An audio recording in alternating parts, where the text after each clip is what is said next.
Folks, welcome back to So Bad It's Good, Love Island edition. Thank you for your patience. We've been releasing these Friday late night, and we have an official new co-host because Taylor has decided to. It was tough negotiations, but she finally decided to join us as an official co-host. So now, not only do we have Bergie, but we have Taylor because she's been with us every week, and I think it makes it that much better. And I want to remind people before we get into the talking about this week of Love Island, is that Love Island, to me, should be about, or at least the hope of, finding actual human connection in the villa. I know there is a prize and I know there's a lot at stake in terms of Instagram followers and social media. All of that. I get that. But when I have loved Love Island the most is when it has taken my cold black heart and made me believe in some sort of romantic connection. And we have two people with us that are able to recap the show with me that have found that. So let's get into this week. We've got Bergie and Taylor back. How are you guys doing? Doing Great. Yeah. Finished finals week this week, and I am now moving out of my apartment. So if it's echoey or no posters behind me, that is why. If you're on YouTube. Yeah, we are on YouTube as well. I know primarily people listen to this as an audio podcast, but they're good-looking people. I'm not, so just stare at them if you're on YouTube. And Bergie told me he was moving, and then he was like, "You want to see my place?" He's like, "Oh, I'm moving into a storage facility," and I was like, "Oh no, you're living in a storage facility, Bergie?" And he's like, "No, it's just I'm moving my stuff." But for me, I was like, "That's how bad it's gotten, is that you're living in a storage facility now." Please buy cameos. Please buy cameos. But and also I put on Instagram before I was like, hey, the episode's coming, and I tagged Taylor from Southern Charm instead of you, Taylor. And then I got a message. She was like, what the fuck? Like, I'm not doing, and I was like, no, sorry. And then I had to delete it and repost it. So it's good stuff. Oh no. Well, because you're Taylor 98 Smith, and for some, I was so frustrated with last night's episode, I didn't get good sleep last night, so I didn't know what I was doing, and then I got a slew of messages like, you tagged the wrong person. I was like, I know, I'm an idiot, sorry. Okay, we're going to talk about a couple of other things, including Taylor's thoughts on the Valley, but just overall, let's start with Love Island USA. We talked last Friday afternoon before Friday night's episode. What have you thought in just general terms about the week in Love Island USA?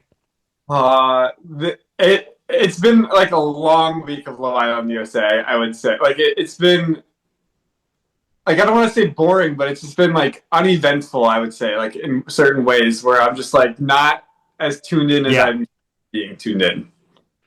Taylor, what do you think? Yeah, I could agree with that. Like, I feel like this week of Love Island was like a little bit on a decline, and I was telling Bergie this, a couple of hours ago, and I was like, it kind of does ruin it for us, being that we know so much BTS and what actually goes on. That's behind the scenes, folks. BTS. That's a little production term that we use. Yeah, a little behind the scenes, but I was just telling him, I was like, it kind of like ruins the aspects because, we know that like production has a good hold a lot of over everyone. So I don't know. It's just, it ruins kind of the aspect of like watching it in real time and like being shocked and everything like that. But I will say that this week of Love Island to me was a little bit kind of all over the place. Yes, it was. To me, I describe it as a schizophrenic week in Love Island USA. Yeah, like it was very like, I don't know. I don't want to say unorganized, but it was just like, okay, what are we doing here? We're missing like the key core like facts of like Love Island. Like Casa Amor is very different. Like it was too. Like, Casa Amor is. I don't even think we should call it Casa Amor based on what we've seen in UK and Australia and US, even USA. And I feel like it's going to have ramifications leading past this point. Movie night is going to be a dud unless they have kept so much stuff from the audience up to this point. They're going to have to. That's why, to me, this has turned now into a production show, like your point of, I'm there thinking, and I was never in Love Island, that I'm like, what are the producers thinking? How are they going to make this happen? Instead of the actual human connections that we usually fall in love with by this point. And I mean, it is like I'm excited to talk to you guys about it, but it wasn't the best viewing experience. And you guys are much younger than me, so I always have to like judge my opinions of like, well, maybe you're just an old man, and maybe this is how, like maybe you're just grumpy with the world, but you guys are saying the same things that I'm feeling. Yeah, definitely. I think production felt like they had to step in because like we were going into Casa Amor with like maybe one true connection, maybe. If everybody says they're still open, who cares if you like flirt with other girls or guys at this point? Well, it's like, what's the point of Casa Amor if everyone's still open? Like, go for it. Yeah, I know. It's like that's free kissing that you can do without getting in Literally. trouble. Like, Yeah. what's At that, this Bergie? point, I was just saying cancel movie night. Like it's like nobody really cares if everybody's still open. Like what's And the just to describe movie night for people that have not, this is their first season, is that usually what happens, they all come back from Casa Amor, they start reconnecting with the people that they've already connected with, and then movie night happens where they get to pick, like, oh, if the girls win a contest, they get to pick the scene. And the scene is like, Ace is a devil. And then they'll show a scene where it's like, Ace is like, I'm the devil. And people are like, oh, I didn't realize you were the devil. Like, it really gets into a lot more trouble. That's where Aaron and Kaylor got into a lot of trouble last season, was at movie night. And right now, like, to our points is that I just don't, I mean, the things that I was thinking that I was like, oh, maybe they'll show Nick and Alandria making out. Maybe. Yeah. See, what I would have loved to see was like what I had in my head, if like they wanted to be messy, was that the OG girls got a video of Alandra and Nick with no context making out in soul ties.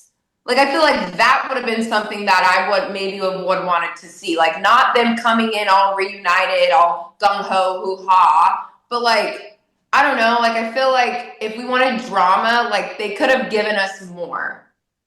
Yeah, well, I mean, listen, I feel like I feel like the producers are doing the best they can with what they have. But it is interesting, you guys, because you take a show like The Valley on Bravo, and I was talking about this with the audience, is that, that was shot 10 months ago. So they're able to edit all of this stuff in a bubble.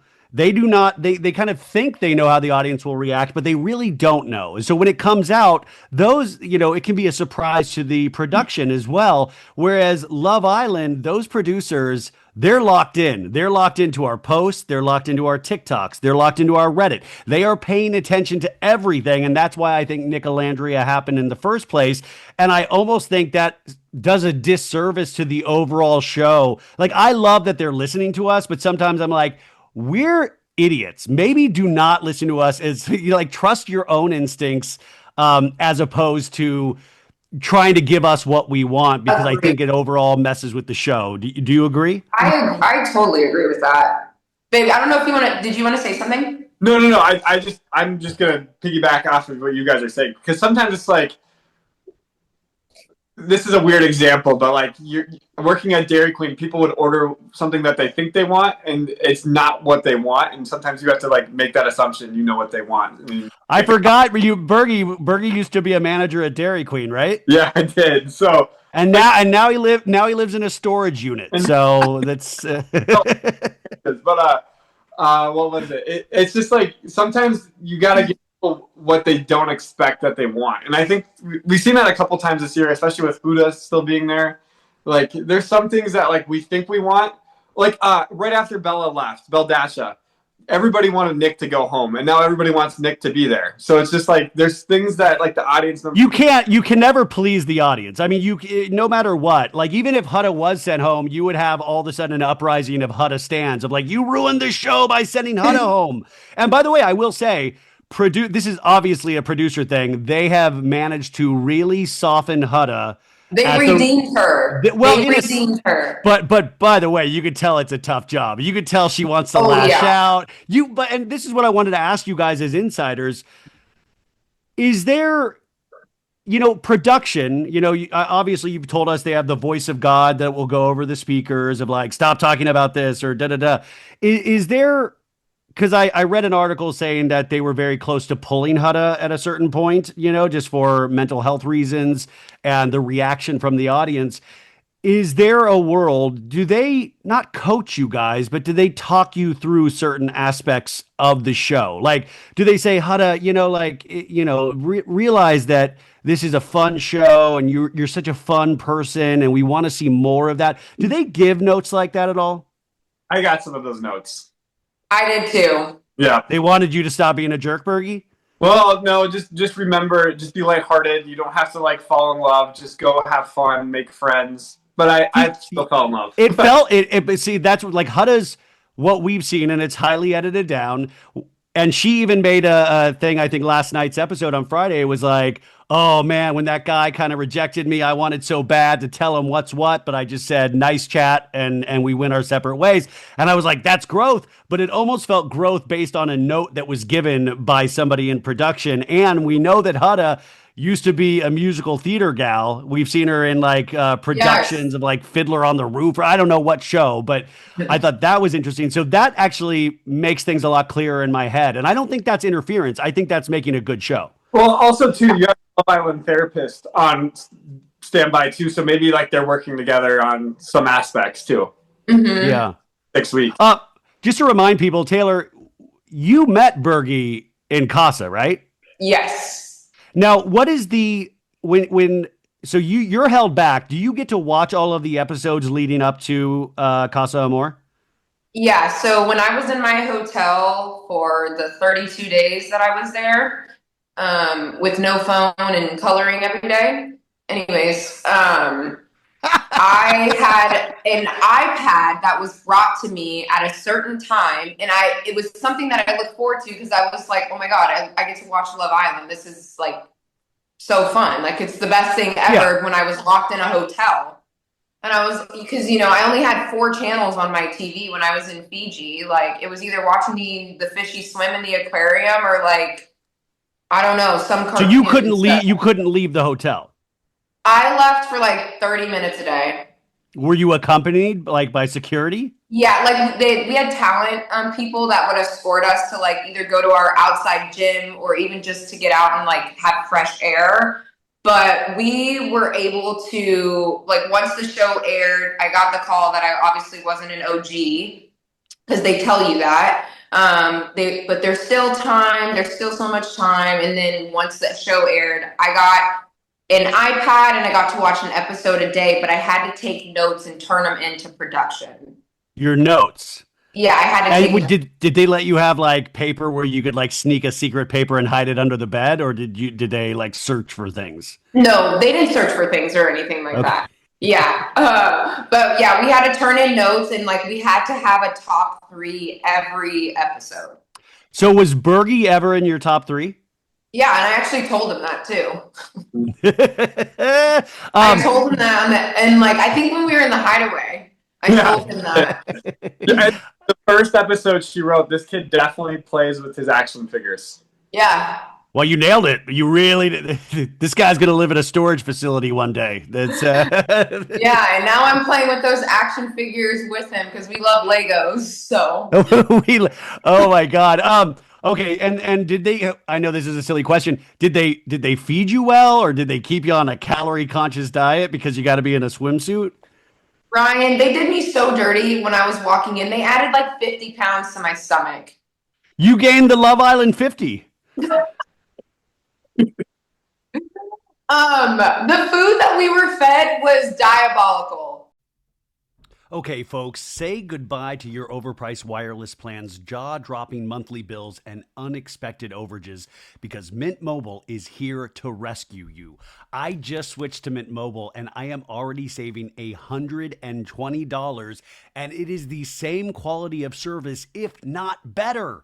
All plans come with high-speed data and unlimited talk and text delivered on the nation's largest 5G network. You can use your own phone with any Mint Mobile plan and bring your phone number. You can even switch over your phone number along with all of your existing contacts. So ditch overpriced wireless and get 3 months of unlimited service from Mint Mobile for $15 a month. I didn't I didn't stumble over my words. $15 a month. So this year, skip breaking a sweat and breaking the bank. Get this new customer offer and your 3-month unlimited wireless plan for just $15 a month at mintmobile.com/sobad. That's mintmobile.com/sobad.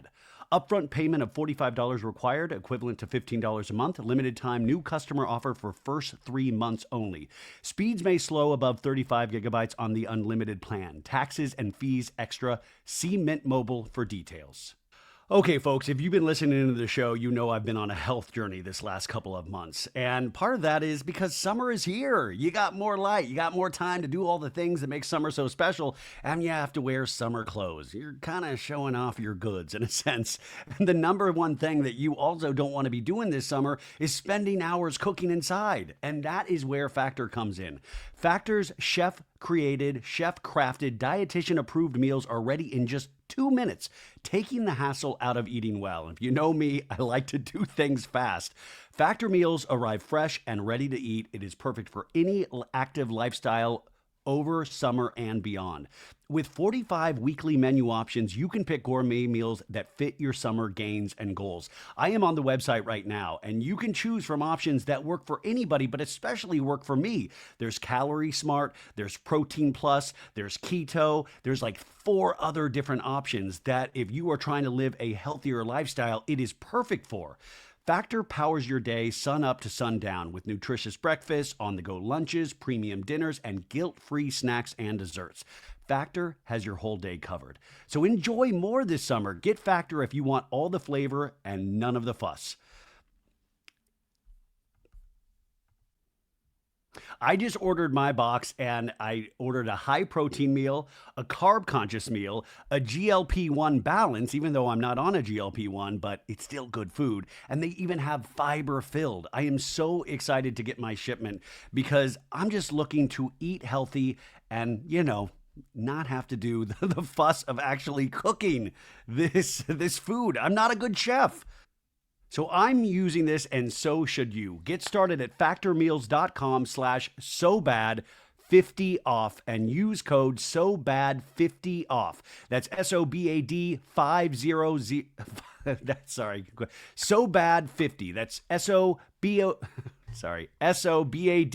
50OFF to get 50% off plus free shipping on your first box. That's code SOBAD50 off at factormeals.com/SOBAD50 off for 50% off plus free shipping. Factormeals.com/SOBAD50 off. So they really they fed you a lot of carbs and cheese and stuff like that? It was more like it was Fijian food. So it was like, what's that? I don't know. I had this was a whole plate that got delivered to me in the morning. It was like fries with cornbread and pudding under the cornbread, like a gelatin cornbread. And then they threw like a hot dog wiener on top. For breakfast. I'm not hearing a problem yet, Taylor. Let me know when it gets bad. Because this sounds amazing so far. If you saw the picture, you'd be like, so it really does sound like torture being in there for a bunch of days before you get into the island. But my question was because I was wondering, the people that are in Casa that are around Hutta, did they watch all of Hutta's potential antics with Jeremiah that might have colored their perception? And I was wondering if the Casa guys were getting an edited version of the show so they weren't scared to approach Hutta. And I'm not joking in any way, because she seemed very aggressive with Jeremiah. Yeah, no, they definitely, those Casa boys, they saw everything, in regards to the episodes because they make you watch them. And then they probably did the same with the boys, their top 3 girls. And there was some Casa man in that hotel writing down Hutta, because he wanted to get on. I can tell you that right now. See, that's the thing, is that some of these people are really playing this strategically. Taylor, were you playing it strategically when you wrote down Bergie? Because you're like, oh, Bergie's having a hard time in there. I'm going to put Bergie because they need a romance for Bergie. No, I'm going to talk about Bergie like he's not here, by the way. No, I truly wasn't. My mental state was I wanted to go in to find someone that I don't normally go for, and he was that. So that's why he was on my top 3, because I told production, they knew when I was like interviewing for the process, like I'd always go for fuckboys, and like that was just like my type, like, and it wasn't working out. So when I was writing my top 3, I was like, I need to write this kid on my top 3, because I literally told production I want to go for somebody that I don't normally go for and see where it takes me. Taylor, this is your book right here, How to Stop Dating a Fuckboy. Like this is and like have it work for you. No, literally. Can I pitch you guys an idea? And I want to pitch the audience an idea as well. So we have this After Sun. I don't know if you guys watch it. It's on Saturdays. It's kind of like the talk show. Sometimes it's hosted by Sophie Monk. It was hosted by Al a couple weeks ago. Ariana will be on it a lot of times, and they'll have special guests. And I told Bergie this last season when we were talking about traders that I really wanted him to be on After Sun, but I really want both of you guys to be on After Sun. So I want everybody to DM Ariana, DM production, DM whoever you can think of, because the reason why, it's not because I really like you guys and I work with you, but the reason why I want you is because I want to show the audience that you can actually find a real life human connection in this villa. It's not just a contest.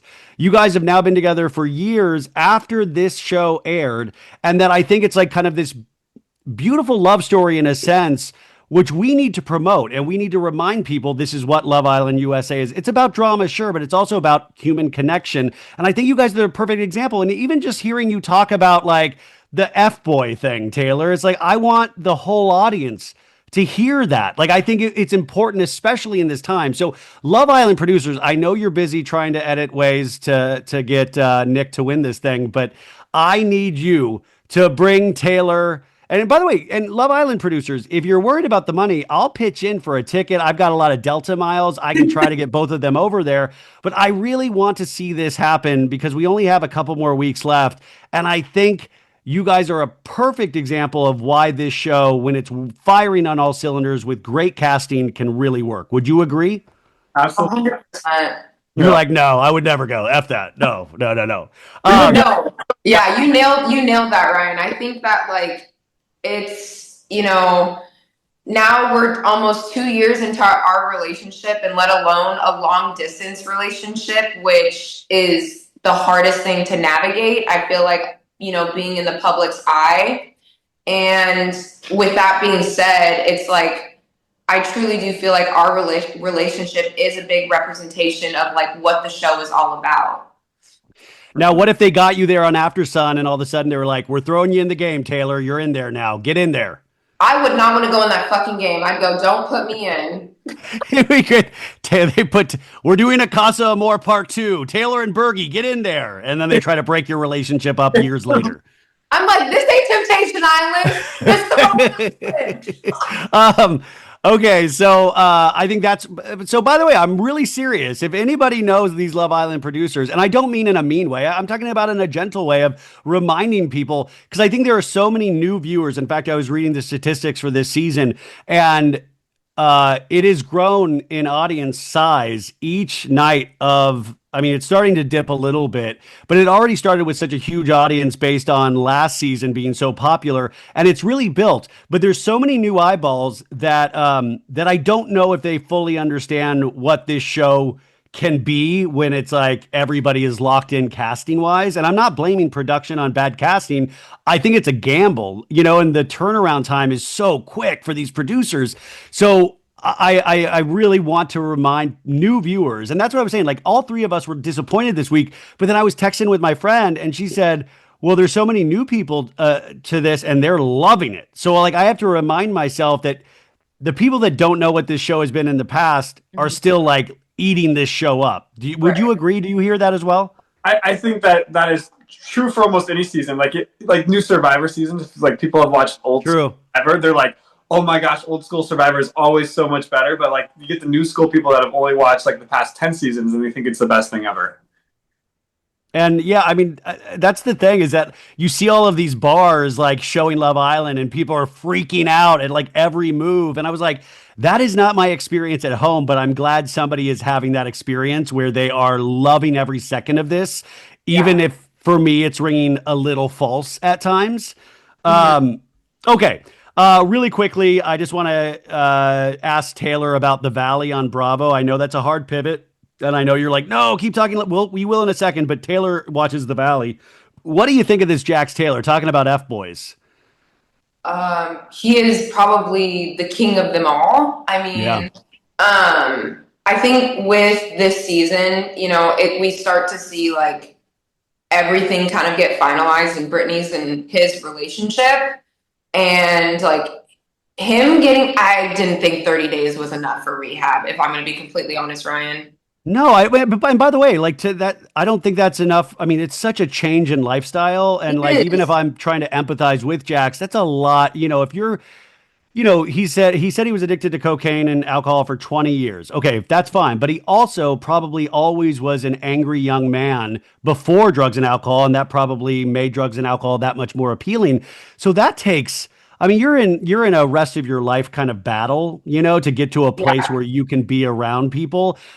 So I don't begrudge, like at least he tried, but it seems like it obviously didn't work because he's back to drinking, Brittany said in this Yeah. episode.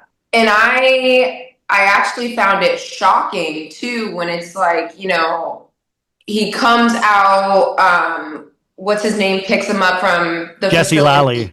Yeah, Jesse picks him up from the facility and he's, kind of just bashing on Brittany, being like, by the way, Immediately. like, yeah, like immediately. And I'm like, where is the change at? Because I'm still seeing the same Jax.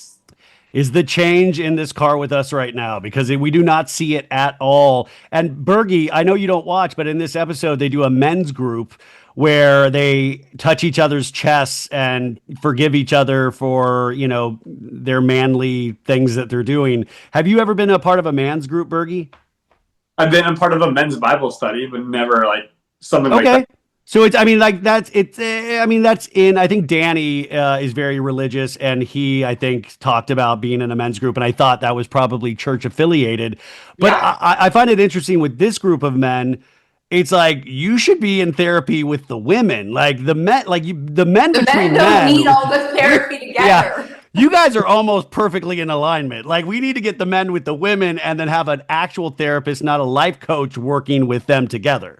Agreed. No, I completely agree with that because I feel like it's kind of like a cycle that they're going through, especially with Danny and Janet's husband.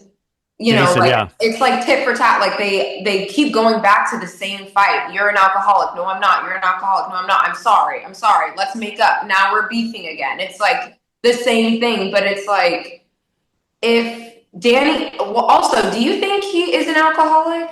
You know what? I got a really hateful comment the other day because what I said was like I love Danny on the show. He seems like a really happy, positive guy. But my thought process was Janet and Jason are going so hard on this man that I was like, if it's just the instances that we've seen on camera, it does not make sense. It doesn't make Yeah. sense why they're going so hard. So my thought was, well, maybe there are more instances where this is happening, and that's why they're going so hard because they know more information than the audience that we haven't seen. I was just trying to Yeah. rationalize it in my head.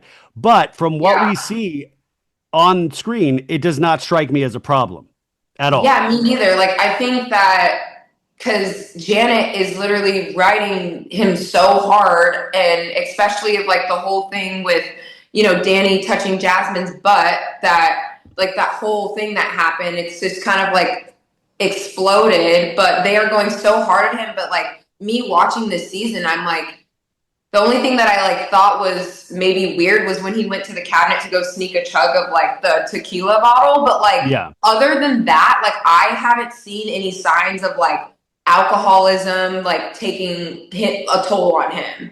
Yeah, I mean, it's really, it's even Love Island. We're kind of at the mercy of what we're seeing, what we can see. It's like a court case. You got to prove it, and we got to see it, and then we can, like, Yeah. depending on the storylines. Like on Love Island, I always think about all the footage we don't see, like how we've been misdirected. Even like on Casa and the boys, like I thought there was a good chance Ace might not pick Shelly. I thought because Ace was like, wow, she's really my type. She's a go getter. So I was, and that's where they want you. The producers want you to be like, oh, where's it going to go? When Right. it probably was obvious from the jump that Ace was always going to be with Jelly, I mean, Right. that's what I'm interested in, what we don't see. And the audience on the Valley, it's just so different because I'm watching Love Island and The Valley at the same time, and I feel like The Valley could really use some Love Island editing where it's like an overpowering soundtrack and better like fun lighting. You know, Yeah. like that would like lighten up the atmosphere of what is potentially comes off as like domestic violence in some ways. And also, why go after Danny when Jax Taylor is right there? You have like an easy layup. Go after I that. know. That was honestly like I have no idea what Yeah. like that to me just made no sense at all. Well, Bergie, I'm sorry to have left you out of that conversation. Is there any comic book thing you'd like to talk about, or Not this week. not this thing? Okay. Okay. So back to Love Island USA. We left off last Friday night, which I think is really in my top 3 of most disgusting episodes ever, because they did that whole farmer thing with the milking. Remember? Yeah. That was, and we had just talked that day before that episode aired, where like the ketchup eating contest last season, Oh and yeah. then that night was so disgusting. And I gotta say, it was so homoerotic with making these men take one of the udders and like lift it to their. It was like, I mean, like, pardon my language, but it was like masturbating It was weird. It was weird. I'm Yeah. sorry. I'm sorry, Bergie. Bergie's like closing his ears, but like that's what they were making us look at. Well, Yeah, no, it was weird. the other thing is too, I'm just thinking of like Fiji milk. Like they had Oh. Villa. Yeah, Bergie, do they bring like on challenges like that? Do they make sure the milk is cold? Like, does it just sit out there all day? I'm hoping like because challenges like we've heard with Paige's Storbo, like challenges can take like 2 to 4 hours. So I'm just wondering like how long was that milk sitting out for? Was it warm, room temperature? Or how did they keep it cold? Oh God. Disgusting. So we had the 2 new bombshells. How do I? Her name's Adrina. How do I say her name? And Andrina. Adrina. Adrina and TJ. So Adrina and TJ are kind of, talking with everybody in the villa, and they're connecting with people. Now, TJ got a little canceled last week because he was following some troubling people on Instagram, but TJ doesn't know that. So TJ was like going around having conversations with everybody, including Hudda, including Iris, which I believe he kissed Iris in this episode, correct? Yes. Yes. He distanced himself from Huda right away. Mhm. But Hudda, I don't know if Hudda caught that at first. I think Hudda was like, we got a connection. And he was like, yeah, of course we do. Yeah.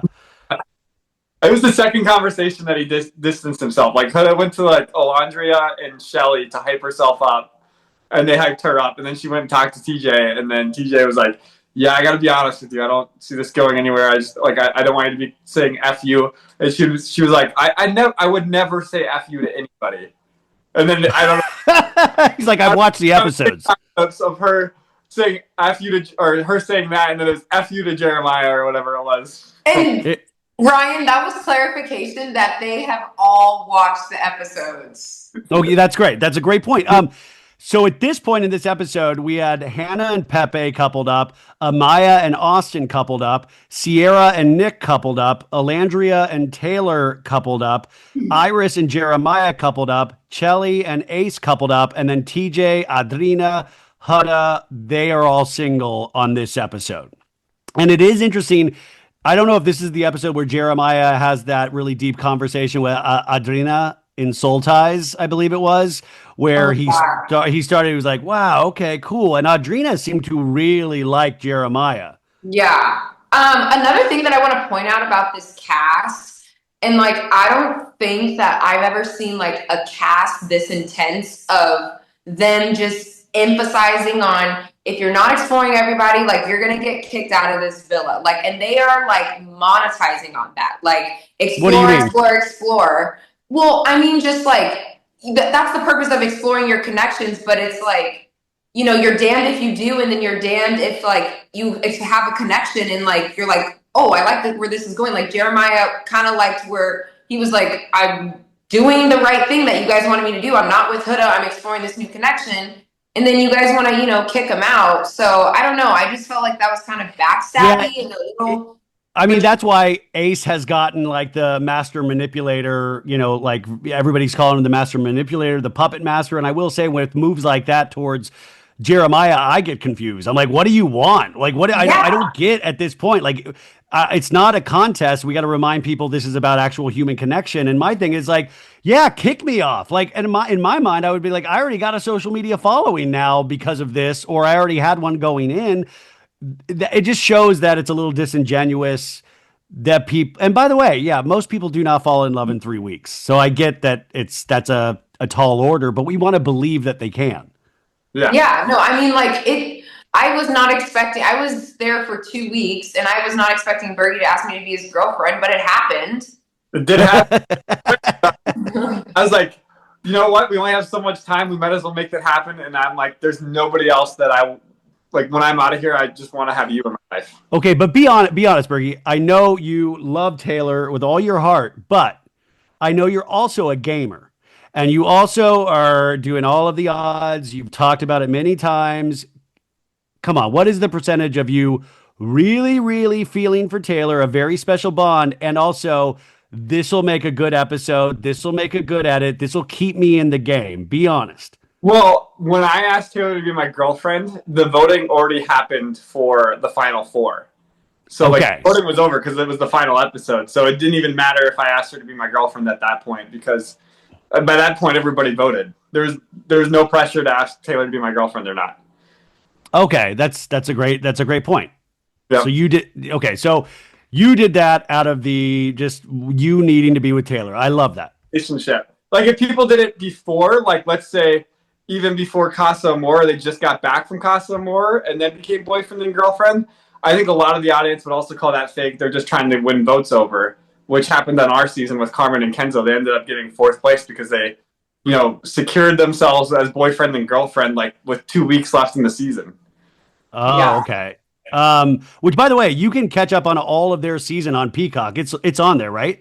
Yes. Yeah, I think people are a little disappointed with season 7, so they're reminiscing over season 5 right now. I've been getting tagged in TikToks. Like I had to go back and watch season 5 because season 7 isn't it? Or there's some good seasons. I think like season 7 isn't like the worst season of Love Island ever. I think season 6. No. Yeah, season 6 was just so good. So like we're coming from this high back down to like maybe an average Love Island season, and maybe we're a little bit above an average Love Island season. And by the way, I don't think, any kind of criticism of the show is going to affect the show at all. It's like a locomotive at this point. Like people are already going to be excited for next season. So this is just like what I would imagine critiquing like a sports team, is that like next season, this is what they got to do. They got to cast. And I would say just like in general terms, just from looking at the casting, we're obviously not professional casting directors, but what would you like to see next season? What would you like to avoid next season? Less influencers. I feel like they casted so many influencers going into this season. You had Sierra that had a following. Ace had a huge following. Pepe had a following. Like I could name so many people. Huda had a following. She's a gym influencer. Yeah. So many influencers. Yeah, my girlfriend was like, oh, I see her on my TikTok feed. And I was like, what?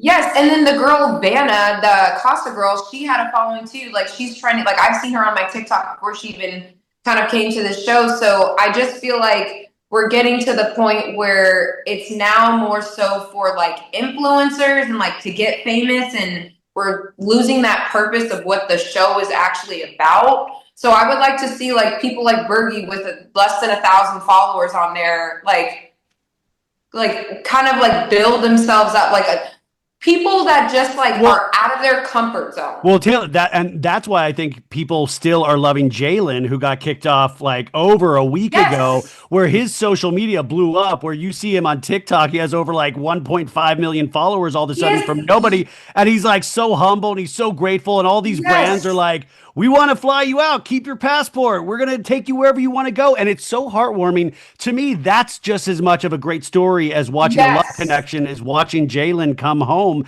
and be a star. Like he has now a bigger following than some of the people in the villa right now. Yeah, no. And like he literally has almost 2 million followers on TikTok with 3 TikToks up there because he's just a normal guy. But see, those are the type of people that I would really like to see more on Love Island, because you could tell, one, he wasn't just genuine, but he was actually there for himself. He was authentic. You could tell that how he was on camera is exactly how he is off camera. It still kills me about Alandria. Like, I thought I saw more connection between Alandria and Jalen than I ever have between Alandria and Taylor. And then it makes me think, oh, that just must be tricky editing that they wanted me to think that. But I'm like, it's right there. You guys are so cute together. Literally, because I didn't see like Taylor and Alandria did not talk to me like that. That relationship. What do you think? I'm right there with you guys, and like after last night's episode, it just kind of secures that like Alandria should have really kept Jalen. Mm-hmm. Well, she missed out. Well, but you agree with the don't cast influencers on Love Island? Oh yeah, absolutely. I think some of the because then if you're an influencer and then you get invited, then you can kind of have like an agenda. Even if you don't think you're going to have an agenda, you do have an agenda while you're there. You're like, I need to build my following more. Like if you get random people there, they're going to be like, oh my gosh, this is going to be such a cool experience. I get to go to Fiji. They're not worried about building their brands, building whatever about themselves. So they don't even know how to do that. Like for me, I had like an iPhone 5 or something before I went to Fiji, and then I got off. People are like, Bergie, why do you have a potato in your hand? Like, your quality is so bad. Like, like that was influence. And you can, like, not to, like, knock Jalen at all, but, like, obviously he's not, like, an influencer, but he's going to get better because he's got this following, too. But you know what? Like, a normal guy. To be honest, though, like, I'm on TikTok a lot now, not posting, but just watching things.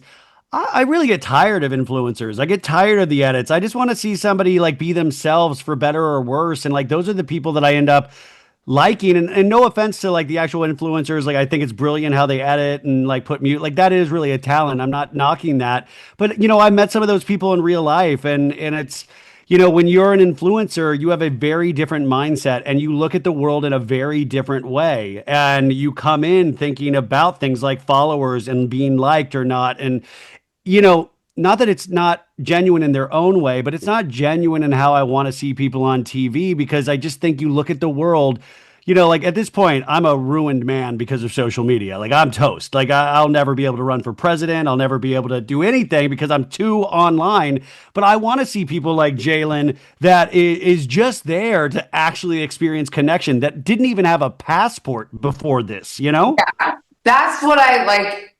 If we can get Jalen on here, like, I would love to talk to him. Yeah, by the way, this is, and no, if I've been in touch with the PR people, they did a different PR strategy because the show's already huge. So I was getting exit interviews last year.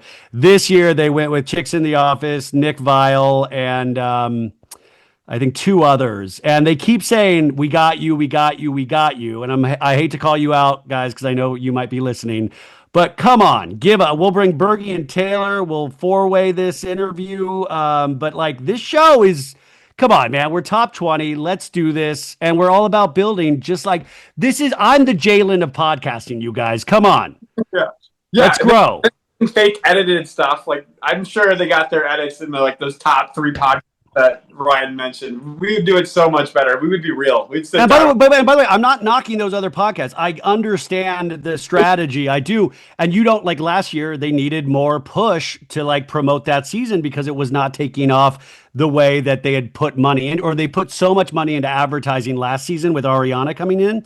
Okay. So anyways, sorry to go off on that rant, you guys. I didn't get a lot of sleep last night after I was angry at the episode. Real quick, we can pull this in here.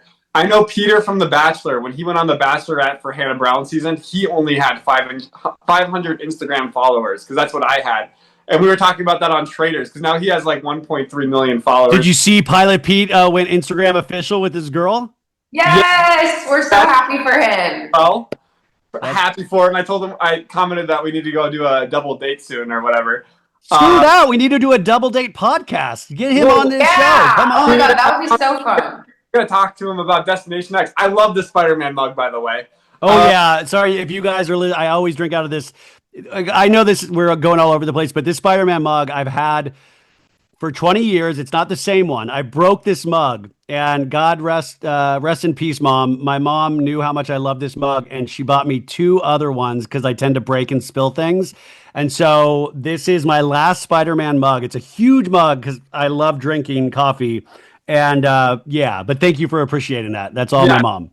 But anyways, did you see Destination X is blowing up this week as well? It had like 14 million watchers or something close to that. Yeah, it's growing in audience, and you can catch up on episodes of that on Peacock as well. And Pilot Pete is on that, Janae is on that, or So I don't want to ruin anything if you're catching up, which that sucks nowadays. Like so many good shows, and then if it gets too far into the episode count, people just don't even start it.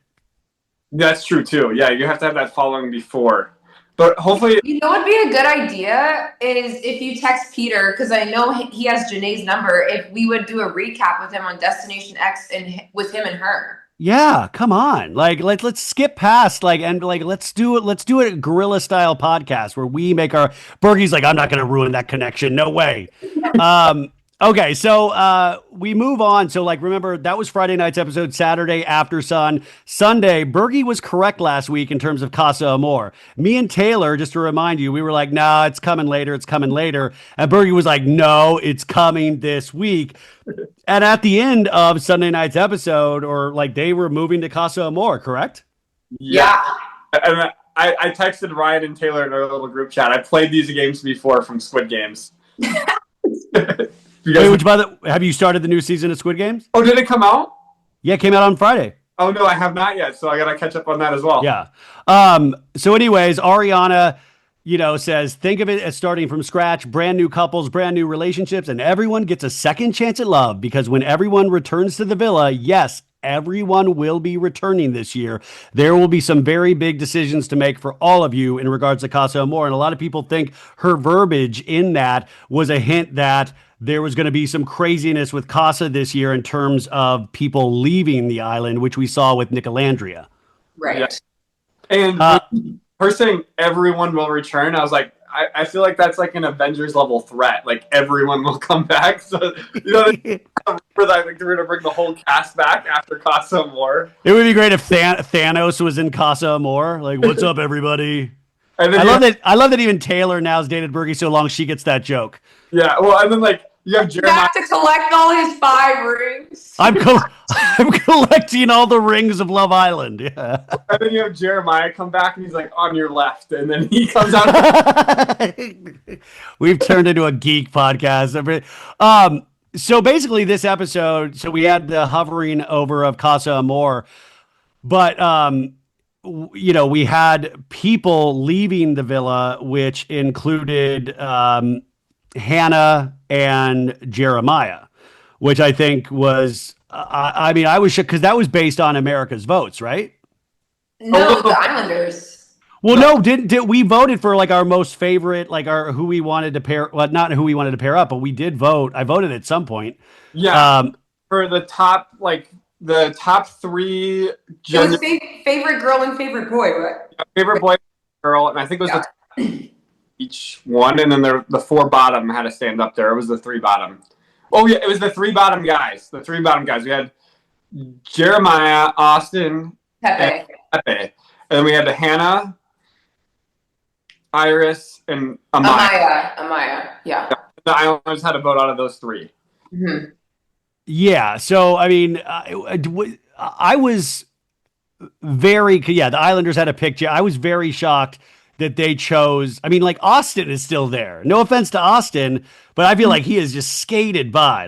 And Ace has had no heat on him. Nobody's been able to have any sort of real argument to even include his name in any kind of exits or, whatever. But the first chance they could get to get Jeremiah out of there, they went for it. That really blew me away. Well, also too, this is one of the first times I can recollect that we didn't get to see the Islanders talk about why they were voting each other off. That's a common thing. You get to see the Islanders. Oh my God. My girlfriend said the same thing of even they were I'm choosing this boy because he makes me feel fanny flutters. We're not getting any of those speeches this season. Yeah. Well, we got to see Taylor stand up and say why he was dumping Jeremiah. The girls didn't really tell why they were dumping Hannah. I think it was just because they liked Amaya and Iris better than Hannah from the girls' perspective. But for the guys, they just went for Jeremiah. But we didn't get to hear them debate. So I just want to know why didn't we get to hear them debate in their little groups like we normally do. Yeah, it's very odd. And normally in those settings, when you're in the villa, we get probably about 2.5 to 3 hours to make a decision. Are you kidding me? I'm not. No. They normally give you like they will make you wait. I would be bored out of my head arguing a point for 3 hours. Well, it all depends too, and I think it also goes back to like just production. Like they don't. You can say they kind of influence. But they don't make the decision for you. But like no, but they give you some guidance in some direction. Yeah. God, you know what? The more I hear about being a cast member on Love Island, like first off, I could never do it because I have love handles. But secondly, it just sounds insane. Yeah, it sounds insane. On our season, when we wanted to vote out Scott and Johnny, was that who we were going for? That was a long night. That was a Ryan, that night we were sitting there twiddling our thumbs. We had already had our speech ready. We had already knew who we wanted to vote for. We were waiting for 2.5 hours. How do you stop yourself from screaming? Like I'd be like, make it end already. May I just fucking vote this person out? No, I did. I snapped that night, and Taylor's like, chill, babe. Babe, do you remember when I snapped? Yeah, I did. I snapped. I'm like, let's just fucking do it. Well, but by the way, you saying this, no wonder Amaya's crying all the time because she's just tired. She's like, let me stop this. You have to remember, they don't give a care how long you have to stay up. They don't care. And by the way, I'm not complaining, Love Island producers. I love it. Make them stay up even more. Waterboard them if you need to. Get whatever you need out of these Islanders. But it is funny to think about, because sometimes I'm like, well, it's an easy decision. Not with Love Island. You guys are out there arguing for hours. We just see less than 2 minutes of any of these conversations. Or nothing.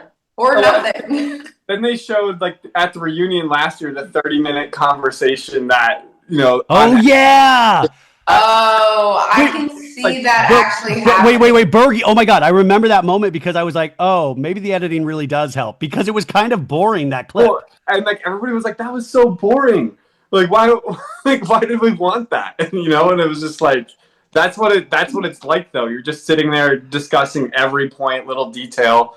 And then when it seems like you're ready to you're talking about one person that you're like, maybe we should vote this person off. And then you have a production person coming out to come talk to you. You're like, oh, maybe they want me to vote that person off. Because it's just psychological warfare. Yeah. And then you're looking at the stars and then you look in the distance and you're like, is the sun coming up? Oh, by the way, we forgot to, I think this was on Friday's episode, just the moment, I don't know, but just really quickly, I just wanted to say how funny it was that Hutta immediately went in and talked to Jeremiah after she told Taylor she wasn't going to talk anymore. She was like, no, I'm going to be cool. And then immediately broke up him and Iris's conversation, and kind of almost leaned in for a kiss. But now we're seeing the softer side of Hutta. So it is interesting to watch her flirt or to watch her in her head go, oh, I got this. I know how to flirt with guys. It's been an interesting re-evolution of Hutta, and I think it happened just in time because people, including myself, have chilled off because they've not given us anything to really hop on that train about. But back to this episode 18, Pepe Garcia, who was with Hannah, kind of seemed to be interested in Audrina. A lot of the men seemed to be into Audrina. Nick was even attracted to Audrina, who is with Sierra. And this is where Nick, now that last night's episode happened and it's reinforced his bond with Sierra, Nick to me was he was a floater. He could go any which way. And did you guys feel the same? Did you feel that Nick and Sierra were in game? I feel yes, they were. And I feel it kind of was more on production, especially with them showing their conversation of him being now that, I like where, we're at. And then, they had an intimate moment the previous night. And then Adelina comes in and he wanted to, explore that. His head kind of not turned, but shifted in a sense. And that conversation, with Nick, led him to still be open. But I think that that's kind of what production wanted. And gave Sierra the chance to explore in Casa Amor for her to really get her answer, that she was wanting Nick. Do you agree, Bergie? Yeah, I agree. And like, I thought he was more of a floater, and it's weird that we didn't get because like I felt like they were like maybe the most solid couple besides. Yeah, I think they were the most solid couple going into Casa, and because Nick was still floating around, and then we didn't get like a regular Casa Amor, so it just kind of like threw me for a loop. Because if anybody was gonna like be worthy of movie night, it was gonna be Nick and Sierra. Yeah. And I think this is also the audience, was starting to really kick up the Nick and Alandria stuff, which listen, it's fun. Like I was not one of the Nick Alandria stans because I live on planet Earth. But did you guys see this Nick and Alandria flirtation happening at all? Like, was that something that you were seeing, or I mean, there were small moments that everybody is like parsing over, but like I was like, wait, what? Nick and Alandria together? Everybody really wanted that. No, I truly didn't really see that. I think production pushed way too hard on it from the outside of America's influence, and they kind of, put that little spiel together.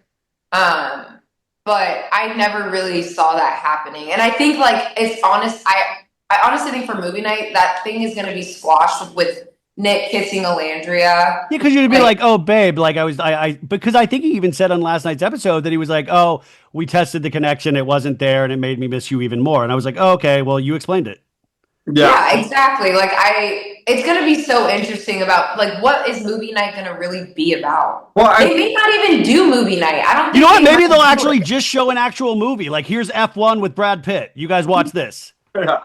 Well, it's like the first 4 seasons of Love Island USA, we didn't have movie nights, so it's not something that like needs to happen, especially if there's like nothing to show. Because we haven't got to the first episode of Casa, or I guess we kind of did. But yeah, we're going into episode 19. Like, episode was the longest episode. I fell asleep to it. I couldn't finish it. It's visual melatonin, you're saying? Yeah, it was visual melatonin. When they had every guy kiss every single girl one after the other, I was just like, yeah, I'm out. I'm out. I know. They do this, semi-brilliant thing of extending something that would be a really quick yes or no, and they'll make it last 25 minutes like they did in like the end of last night's episode, which I appreciate because with the music and the editing, you feel like you're really watching something very important, and then you turn the show off, and within 30 minutes, you're like, wait a second, I got totally gypped.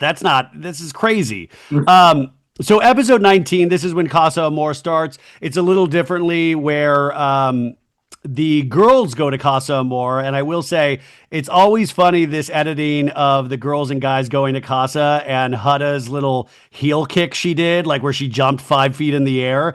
And they do film these little segments with the Islanders, and they are very staged. There's nothing in these. You can tell nothing's in the luggage. They're flipping it around like it is just like a bag of sand. How dumb did you feel when you had to do your little dance, Bergie, during this Casa? I didn't get to go to Casa. It was the girls that got. Oh, wait. I thought this was breaking the trend. Is that usually the guys go to Casa Amor and the girls stay back? No. It flip flops every season. That's correct. Okay. Yeah, they've always flip flopped every season. So we were robbed of Bergie kicking up his heels. But the girls go to Casa Amor, the guys stay back, and there's this really long extended sequence where the guys are all blindfolded, and Ariana comes in, and they put the headphones on them so they can't hear. They flip out the girls. They bring the new the new bombshell girls in, and the guys supposedly don't know. And then, like you said, we do the kissing thing with each guy, which and also how. Like the blindfolds in that, like, is that true? Like, can they truly not hear anything? Because Taylor at one point says, "Oh my God, this song again! Do not play this song again." They probably can't hear. I would say they can't hear. And like, I was on Traders, and the blindfolds that they had on Traders, you couldn't see shit out of it. Like, there was no way of like being able to see out of the blindfolds on Traders. So I'm guessing they had like a similar blindfold, and they made sure. They probably went up to every Islander and was just like, like doing stuff to their face to see if they would react. Ariana also let the Islanders know that they were officially single upon the ladies entering into Casa Amor. So this means none of the original couples are still paired up. and they are replaced by new matches that they have to pick, right? And so we get introduced to a bunch of new people. And basically, at the end of this episode, we had Ace and Vanna coupled up. And Vanna, she's taking it hard this week because she's 21 years old, and a lot of people are commenting on certain facial enhancements.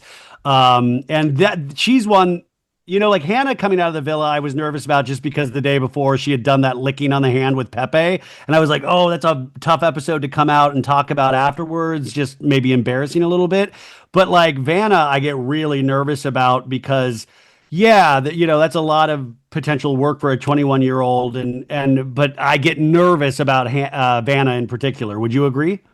Yeah, it's especially with her only being 21 years old, like seeing like, because you don't know what to expect when you come out of the villa, and you're hoping like, oh, like people will like me for my personality. You're not like thinking about those little things, So, and of course you do have to prepare yourself like for hate and stuff. So I do get worried like for her coming out of the villa and seeing all of the hurtful things that people are saying about her work and everything.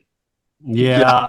I'm right there with you because it's just like, and it's like, what's like the purpose of you getting your work done? Is it something you want to look like, or is it like what? Well, we have such unobtainable beauty standards in this country, in America especially. It's very Kardashian centric, and it's really so out of hand. And like younger and younger girls and guys to a degree are getting things done when they do not have to, and their bodies are still growing in so many ways.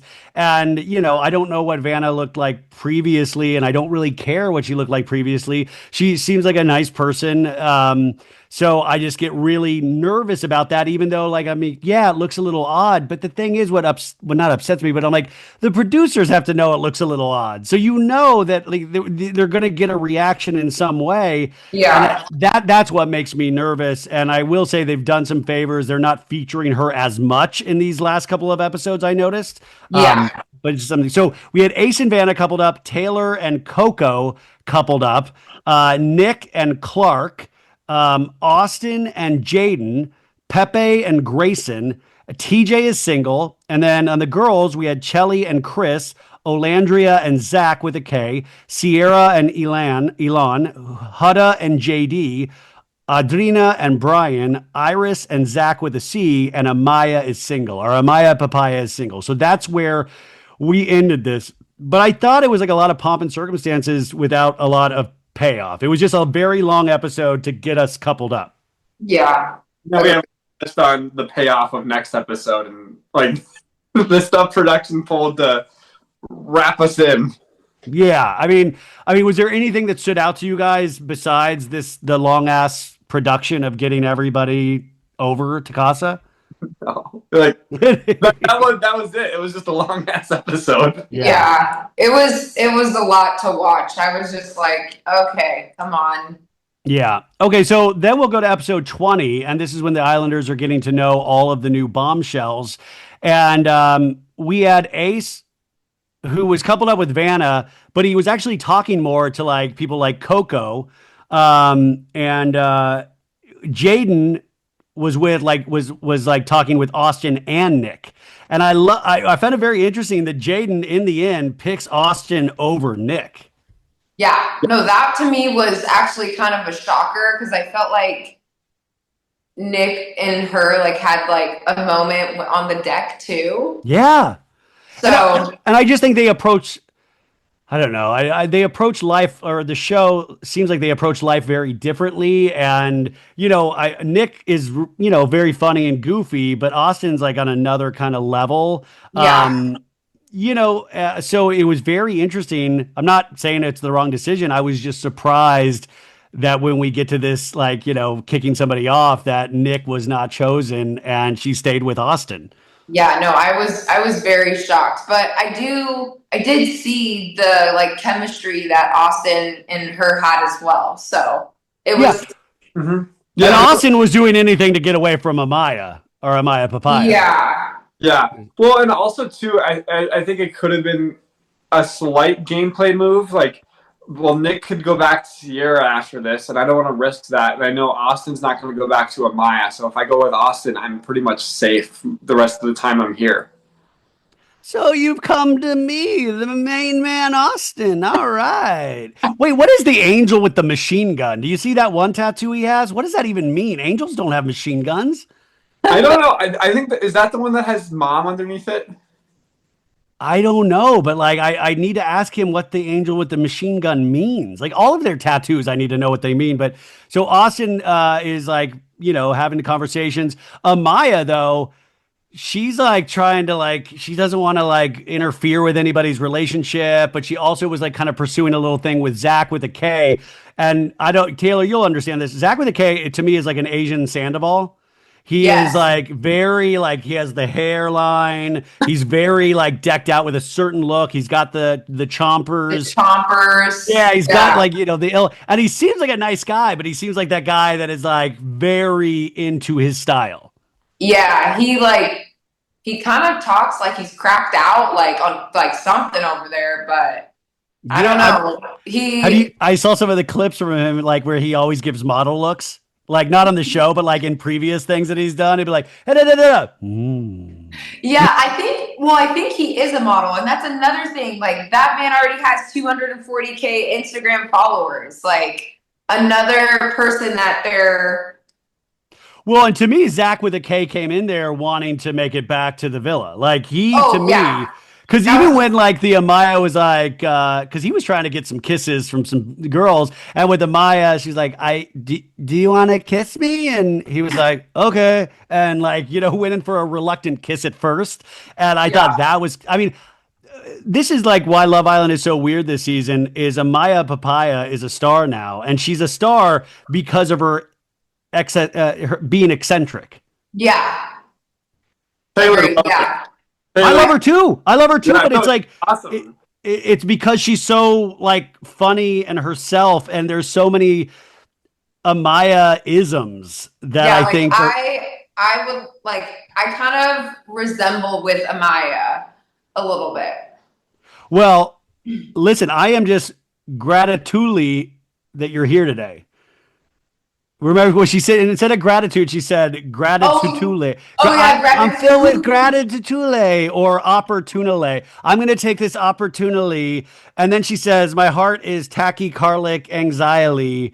And then, like, I mean, there's like a bag of Skittles instead of Skittles. She's like, oh, it's like a bag of Skittles. And she has like this way of talking that it's like I don't know if you know the actor Rosie Perez. There's like a Rosie Perez kind of vibe that I get from her. She was in White Men Can't Jump like 30 years ago, but Yes. there's like this. She's like a really fiery, but like Amaya's emotional reactions. Like I feel like you can get her to cry like that, and you believe it. Like I feel like somebody's dying every time Amaya cries. Where I'm like, why are you all hurting her? She's so in pain right now, but she's a I star. know. She is a star. Honestly, Um, I see so many TikToks like just give Amaya the money.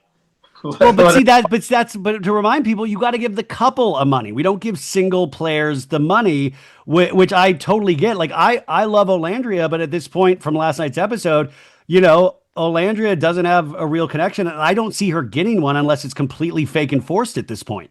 Yeah. Well, Didn't they also do get to choose the split or steal at the end of the show too. Oh wow, Oh I yeah, always forget about that as well. that's right. Did you imagine that's how the season ends? Ace steals the money or something crazy. He's like, You Ace know, is always Ace does always look like he's scheming. He's like really kind of like he doesn't really lay his cards out emotionally. He's always just kind of peering and he'll like say something softly or kind of he's really on top. Like he really I don't know. Like he seems like a nice guy, but he also thinks he's like top of the food chain. yeah.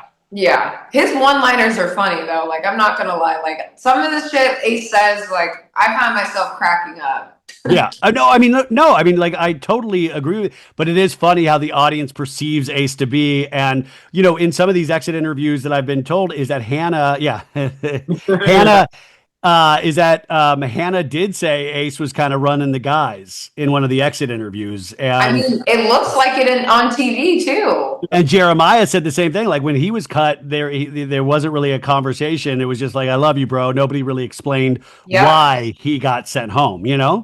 Mhm. Okay, so anyways, this all leads up to a very intense recoupling at the end of this episode, or like, getting people out. And Olandria, who was coupled up with Taylor, coupled with Zach with a K and Casa, but he then recoupled with Amaya. That meant Olandria was single. And then Nick was in the villa with the other guys, originally coupled up with Sierra. He had been paired with Clark, but she recoupled, leaving Nick vulnerable. And they both were told to pack their bags. A very emotional scene. Really, I mean, I think I was shocked about both of them. What did you guys feel in that moment before the reveal? Well, I was shocked about Olandria. Like, that made me really sad because I was just like, dang it. I was like, what is production doing? Like, they have something up their sleeves because there's no way they're like bringing out. First of all, a dumping in Casa Amor was the most insane thing ever. Like, a dumping in Casa Amor, like, I don't think that's ever been played on Love Island. And Bergie, has that ever been? Not US, never in US. Never in US, yeah. So like them dumping in Casa Amor, I was like, okay, well, they have something up their sleeve. And I knew once Nick was single, I was like, yeah, they're gonna bring them back somehow. And then obviously Olandria pulls up in the G-Wagon. Yeah, so what it leads to, you guys, everybody's sad, and all of a sudden, like, Nick has his bag, he's rolling his little bag, and all of a sudden this car pulls up, and Alandria from the back seat is like, Nick, get in. It's very like Back to the Future, Doc Brown coming back to Marty McFly's house of like, you need to go back to the future. And Nick's like, what the hell? He's like, Nick, hurry, get in. And he's like, okay.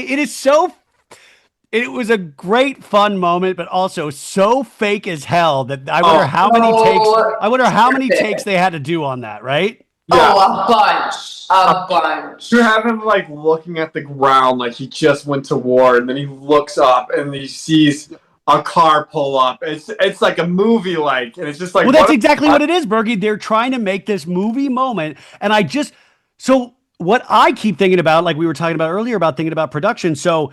They don't know who the Islanders are going to vote off, right? No. Okay. So it's Nick and Alandria. So are people in the control room freaking out of like, no, we had better plans for them. No. And they're like, quick, pitch ideas. Do we want them to leave? Fuck it. Nick and Alandria. I saw somebody online saying Nick and Alandria. Do we do that? Yeah, let's do that. Like, how quick that decision had to come together. And did they make Nick and Alandria like sit for hours while they set up those cameras and those shots? Or did they film that after, like the next day after they had stayed? Like, I'm so confused because there had to be such a quickness. And then in the next episode, we see them all of a sudden like driven off to like a jungle date. Like, who the fuck set up the jungle date? Like, they had to be all set, decorated, lighted, like all of these things that doesn't, like, people don't know how long this shit takes to actually light and stuff, and especially on these shows that look so good that, like, can you guys explain what you think might have happened? I think you were pretty on the money right there. Like, production definitely came up with something on the fly. Like, they're not. What do you? Go ahead. I'm going to disagree though, but you said really first, yeah. Okay, yeah. Well, I mean, I think that like I feel like production came up with something on the fly, like because they don't know like what is going to happen in the fire pit scenario. So I don't think that they would be like, oh, well, we gotta like do something now, and then we're gonna grab these Islanders. We're gonna hold them here at the hotel. But we're gonna do something. Maybe they did, and they brought them back to their hotel, and they were told them that, like, you guys are going to come back on. We have an idea. I don't know. Yeah, because the door, too, that Nick is coming out of, the Islanders can be at that door. Like, like they don't have to stay away from that door in reality. They could be like, hey, I just heard a car pull up. What's that car? Like, Oh, yeah. A little thing, too. After you walk out of the villa, they close the doors behind you because they make you like retake, because you're not like, once the Islander leaves the villa, like you're not allowed to talk to them anymore because it's like they left. So the doors close, and then you have to like film your exit walk like 4 or 5 times walking with a suitcase. Because I remember when I like first got eliminated that first night, I was like, this is so dumb. I'm so like sad that I just got voted out. And then like I'm walking with my suitcase. They're like, okay, walk again. We're gonna do a different angle. Walk again. The true walk of shame. And the other walk that I always like, that's why like people are like, oh, Ariana, it's not hard to do what she does. Yes, it is. Imagine how having to trying to look sexy and hot like for 5 different angles, like walking down the villa hallway. That's, I mean, guys, I'm sorry, that's tough because Ariana has a good sense of humor and a sense of humor about herself. That's really hard to be like, be sexy now. Like that actually is very challenging. Yeah, and to do it over and over and over again as well. Yeah. Because like our final date, we had to walk across this long ass dock, and Taylor was in her heels, and she had to do it like 7 times. Are the heels making too much noise? Do they have to dampen the click click click click click? No, they didn't do that. No. But my theory of what happened is about a week ago, they're like, we can't have a normal Casa Amor. None of these couples are together. Our viewership is going to go down unless we think of something on the fly right now. So they had like a week to prepare for this. They're like, all right, what do we need to do for Casa Amor this year? Let's make them couple up this year, and let's do a fake elimination, sending someone home, because we'll have one of our OGs come home, so it'll be super emotional, and everybody will be disappointed, and it'll get more viewers into the show. So they're like, let's do this like fake dumping, because honestly, like I was not excited for Casa Amor. Then I heard that twist, and I was like, okay, now I really gotta watch this next episode because I want to know who gets eliminated while in Casa Amor. Because like originally I wasn't like too excited, so I was like, all right, now I'll watch it. And then they do that fake dumping, and then they probably had that date planned for like the people that got dumped to go do that date. So I mean, it keeps you in it in some way of like, wow, this is an insane move. But I was also thinking maybe they had production had this thing of like whoever, whichever two, if it's not Alandria and Nick, maybe it's Ace and Sierra. I don't like. We'll have that set built, and whoever gets dumped, we will give them that option. Yeah. Yeah, that's my guess. So, and this is how much they're paying attention to the audience because then at the start of the next episode, Ian's like, yes, they've gone on a date. And also, Jeremiah was driving the car. He's like, well, 2 out of 3 ain't bad because everybody thought that Jeremiah was going to come back as well as like, oh, they're just like bringing back everybody. But it was actually just Nick and Alandria. Yes.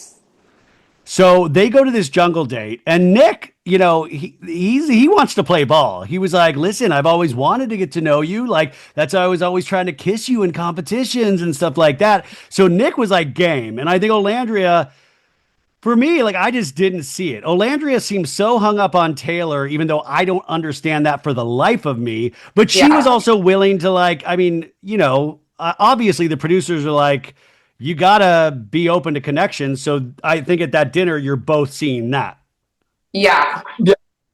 I also think they know Alondra is a fan favorite, and I think they kind of saw where Taylor was going with his conversations in Casa, and they're like, we need to make sure Alondra stays somehow. And I do want to point out too what I loved about that little like date that Nick and Alandria had was that Alandria is such an independent woman, and when she had said like, you know, if Taylor was, you know, attracted by physically with someone that he was never mine to begin with, or all like the things that she was saying, like I just felt like she's so strong because she like just knows her worth, and like that just made me love her that much more in that moment when she was talking to Nick.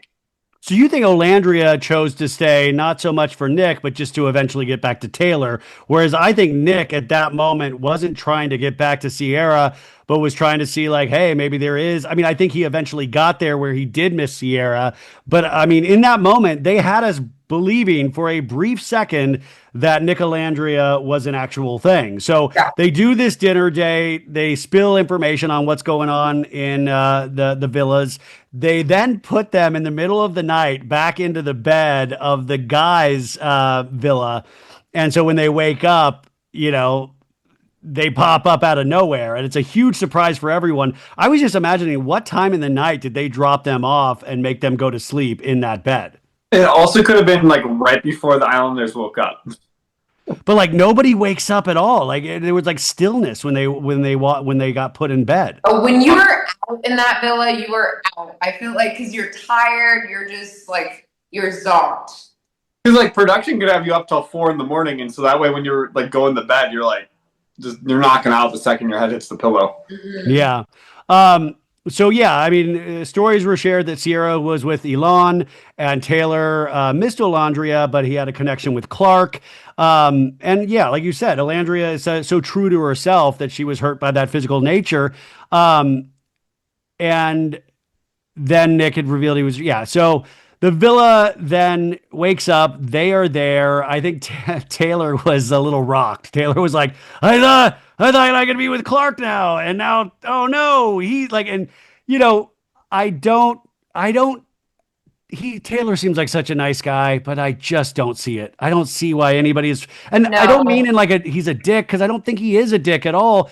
He just seems so lazy in any, I don't think it's like wanting to take it slow. It seems like laziness to me. I think, and I don't know if you clocked this, Ryan, too, when they woke up, I thought Taylor, like, if a guy truly missed me, like, they would be going in for the hug to hug me. Taylor, He went straight to Nick and jumped on top of him, and while, like, Alondria was just still sitting there.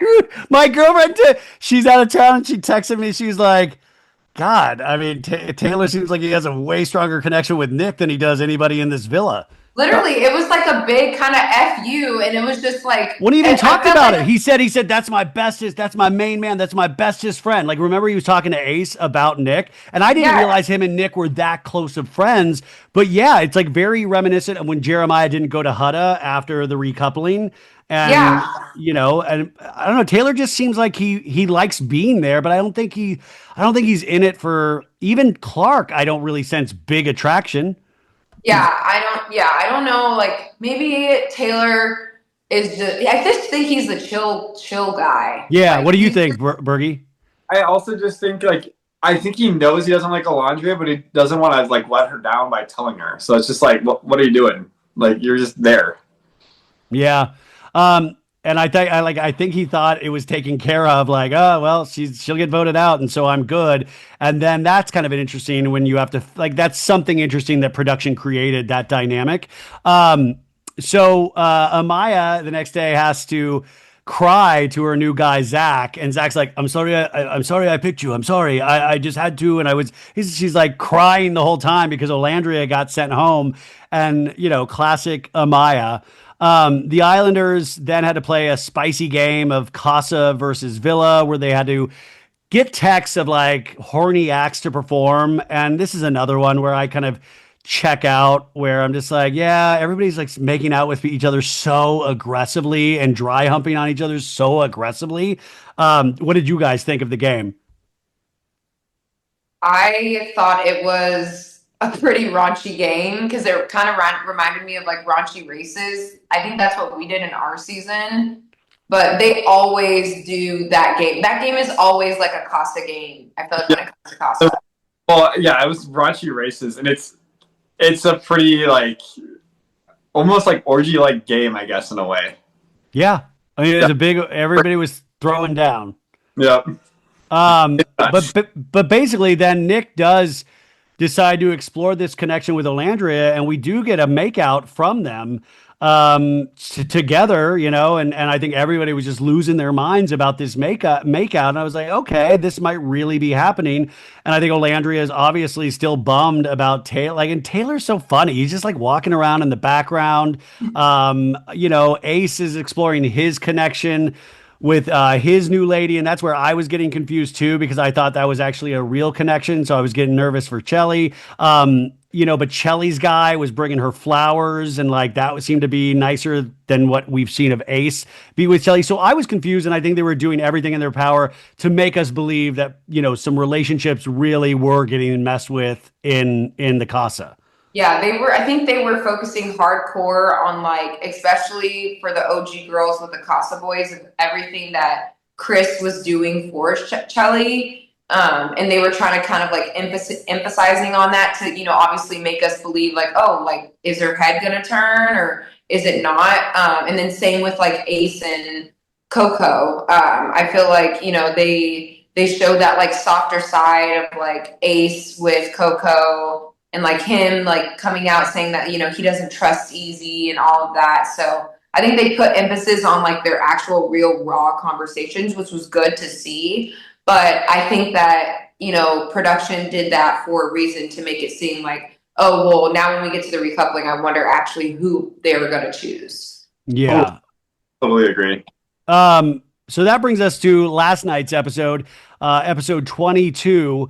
And, it immediately breaks America's heart because we have a conversation between Alandria and Nick where it's pretty much like, yeah, it's like kissing my brother. It's like kissing my sister. They really fooled us. I was like, I didn't see that coming because I thought it was a pretty passionate kiss. And I was like, oh, maybe this is a thing. And they both agreed really like, they're like, you go first. No, you go first. And Nick was like, yeah, it's kind of not. And she's like, oh my God, I couldn't agree more. And then they were fine. Like they picked up like nothing happened. Like, I was like, wow, like that quickly. They were just like, yeah, we're cool. And that was it. Yeah, they definitely brushed that off very quickly. But like I said, like how if they do have a movie night, I genuinely don't think that's going to be like drama for Ciara because she's going to be like, huh, that's weird. Like, I feel like that's my, bestie girl, like kissing my man. But like, I feel like she wouldn't really care either because Ciara's a very chill girl too. So, Bergie, if you are the producer of Love Island, what do you put in movie night? I'm honestly thinking like there's like nothing to really put for movie night. I'm trying hard and it's just like, cause maybe they could have like the Nick on the date with Alandria. It's saying like, I've always wanted to get to know you and I've been holding back. Like that could cause some drama. Cause it's like, okay, like, what do you see on the outside with Ciara? Like, well, but maybe there are conversations we have not seen that are so bombastic and they're saving it for movie night that it'll even surprise us. yeah, I can't recall or not, like, if they put stuff that we don't see into movie night. Normally, like, that's the story, like, that has already happened. They don't like to put new stuff into movie night. They like to keep it, like, stuff that we've already seen. But but maybe, like, since they're switching up so many things this season, maybe they're going to go in a different direction. Well, and I think if they want to have movie night, they're going to have to, because, like, I don't think there's anything that I don't have, like, blackmailing on any of these Islanders that would cause, like, a mass amount of drama. I was like, what if they have like unseen footage of like Ace having diarrhea and they just like have him in the toilet? Like, like something crazy like that where they're like, oh, gross. I don't like you at all anymore. They definitely could. Wow. Okay, cool. I will guarantee you every Islander there is going to have diarrhea at some point. Oh my God, Bergie, stop. I'm so sorry that I even brought that up in the first place. How dare you? I'm so sorry to the audience. Okay. Oh my gosh. Why What'd you say? Get on this topic? Especially with that milk challenge. So, okay. So Nicolandria is done and she's like interested in making things work with Taylor, a poor Taylor. And Nick is like wanting that Ciara, like, he wants then Ciara to come back and hopefully really want that connection still with him. And so then at Casa, it was finally they bring the Islanders back to the main villa and we get to see what has shifted, what is serious, what is not serious at all. Ariana came in to share how this big recoupling was going to work. And, it's a really, they have to write down on this board. And if your person writes the same name, like you're like, who wants to be here for Nick? And then two women would raise their hands. You come to the forefront, you write down the name and see if the name matches. And then one person has to go home. It's very, very dramatic. And also very Traitors-esque. Very Traitors-esque. Yes. But also they did Ciara really dirty because it was a great moment with like, sorry, Nick was voted out and Alandria was voted out. And so like, I thought Amaya was going to like just blast off to the moon. Like everybody's so emotional and Elon's right next to Ciara and he's like, oh, this girl I kind of like. And she's like bawling over Nick. Well, also too, like the people that were coming back, like Ace, Taylor, like they all knew that like Nick was coming in because they knew that Nick was there. So they must have been told like, do not reveal, do not laugh. Yeah, that's why Taylor and Ace were just like this is so fucked up. Like Ciara's, sitting there crying. And I'm like, are they really gonna do that? And then Ariana like says like, oh, I forgot to mention one thing. I was like, come on. Yeah. And then they come in and they have Nick looking like Justin Timberlake in the early 2000s with like a denim boy band thing and like a chain on his jeans. Like, you bring your own clothes or are they costuming these people at this point? You bring your own clothes. The only time you wardrobe is for challenges and final dates. That's Yeah. his own clothes, a big old wallet chain. I don't know if production changed, but like for us, it was definitely our own wardrobe. But they might. Well, the girls are wearing their own stuff. Oh, okay. Well, yeah. I don't. Yeah. It's probably all of their own. Yeah, that's definitely like Nick pulled that out of the fly. He probably was like, I gotta dress cool for my girl Sierra. Yeah, I was like, way too. I was like, bye, bye, bye. But he gets there, and Sierra, like everybody runs up to them, and Sierra and Nick share a passionate kiss, which I was like, I thought production would have said you cannot run up, you cannot kiss or whatever, because then Elon has to watch Sierra like passionately kiss Nick, and Zach with a K is like, no, bro, like I think she still likes you, like it's like I think it's like how are we supposed to believe that? How are we supposed to keep this ruse going? Yeah, it's over. It's over.